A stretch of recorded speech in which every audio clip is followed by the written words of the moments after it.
WWP Genetics. We're thrilled to have you join us for another engaging and educational video. Today, I will be discussing the history of cannabis in America, Part 1. Today, we're going back to the roots of cannabis in America, from colonial hemp fields to modern dispensaries. We'll explore how laws have evolved, why legalization remains controversial, and how public opinion has shifted dramatically over the years. Cannabis has a very long and complicated history in America. Most people think of cannabis as something modern, but it has actually been used for centuries. A different kind of cannabis called hemp was grown widely across the country. Hemp was one of the most useful crops in early America. It was strong, grew fast, and could be used to make ropes, sails, paper, clothes, and even early American flags.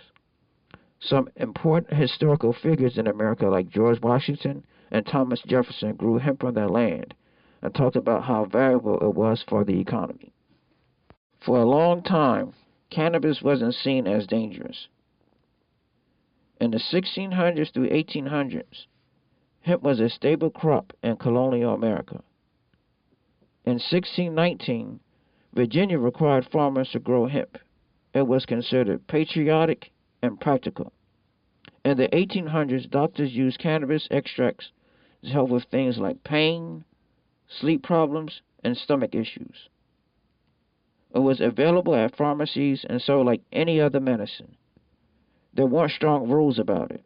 People didn't fear it. Things started to change in the early 1900s.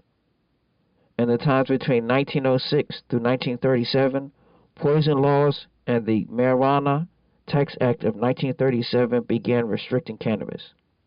This is also driven by radicalized fears and anti-immigrant sentiment. Newspapers and politicians began spreading wild stories about people smoking cannabis and committing crimes or going crazy. Many of these stories were made up or had no scientific proof, but fear began to spread quickly.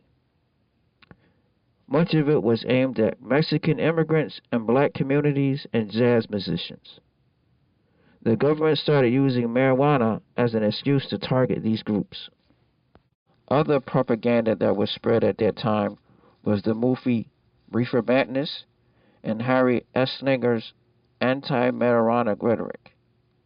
This caused cannabis to be classified as a Schedule I drug under the Controlled Substances Act, alongside heroin and LSD.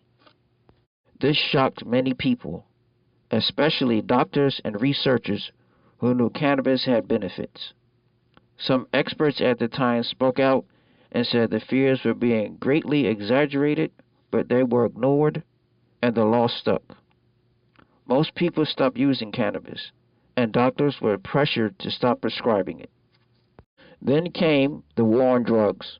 In 1971, President Richard Nixon declared drugs as public enemy number one.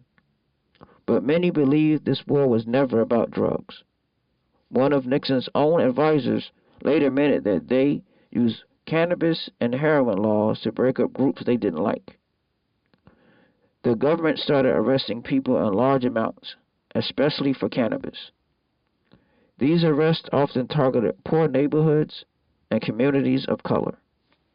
By the 1800s, during the presidency of Ronald Reagan, the war on drugs got even harsher. New laws meant that someone could go to jail for years for having just a small amount of cannabis. A generation of people were locked up for something many others were starting to see as not so dangerous. Some were put in jail longer than people who committed serious crimes like robbery or assault. At the same time, scientists and medical experts kept discovering that cannabis wasn't as harmful as people had been told. They found that it could help people with chronic pain, cancer, epilepsy, anxiety, and more.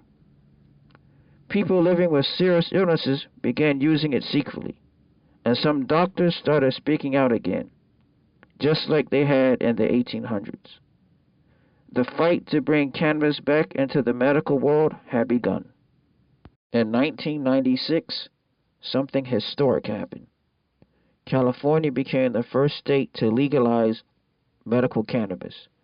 This wasn't just about letting people get high, it was about giving sick people access to something that could help them feel better. It took years of activism, research, and pushing back against fear based politics. But once California made the move, other states started to watch and listen. This was the start of a big shift in how America viewed cannabis, not as an enemy, but as a plant that had been misunderstood, feared, and weaponized for control. The story was far from over, but a new chapter had begun. We hope you found today's video educational. Don't forget to subscribe, like, comment, and share to stay updated on our latest content. For more exciting insights, be sure to check out our brother channel at WWP Logistics. See you in the next video.